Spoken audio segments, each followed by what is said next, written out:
রূপাই মুক্তি পায়। রেহান যেই জানতে পারে গাড়ির ব্রেক ফেল করানো হয়েছিল, তখন রেহান বলে তার মানে কোনো মেকানিক তার কেটেছে।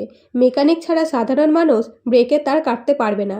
তাই রেহান মেকানিকদের খোঁজ করতে বাইক খারাপ হয়ে যাওয়ার অভিনয় করে।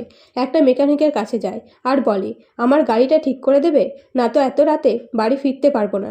তখন মেকানিক বলে, আমি একাই পড়ে গেছি, সারাদিন একাই গাড়ি ঠিক করছি, আমি আর পারছি না, রতনে নেই। তখন রেহান বলে, রতন কে? তখন মেকানিক বলে, রতন ভালো মেকানিক, ও নেই বলে সব ভার আমার ওপর এসে পড়েছে।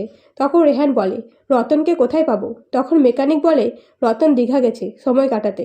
এই কথা শুনে রেহান মনে মনে বলে, আমাকে এক্ষুনি রতনের কাছে পৌঁছাতে হবে, কাল সকালের মধ্যে প্রমাণ জোগাড় করতে হবে। আমার মনে হয় রতনের কাছে গেলে সব সামনে আসবে, তারপর ডক্টর সান্যালকে জেরা করব, রিপোর্ট কে বদলেছে জানবো। এই বলে রেহান দীঘা যাওয়ার আগে মেকানিকের থেকে রতনের ডিটেলস নেয় এবং দীঘায় গিয়ে রতনকে অনেক খোঁজাখুঁজি করার পর রতনকে পায়। তখন রতন পালাতে গেলে রেহান চেপে ধরে আর বলে, কে করতে বলেছে ব্রেক ফেল, বলো। তখন রতন ভয়ে সব সত্যি কথা বলে দেয়।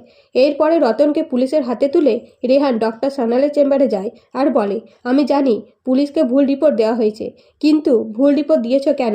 সব সত্যি নিজের মুখে স্বীকার করবে, নাকি অন্য ব্যবস্থা নেব? তখন ডক্টর সান্যাল মধুর নাম বলে দেয়।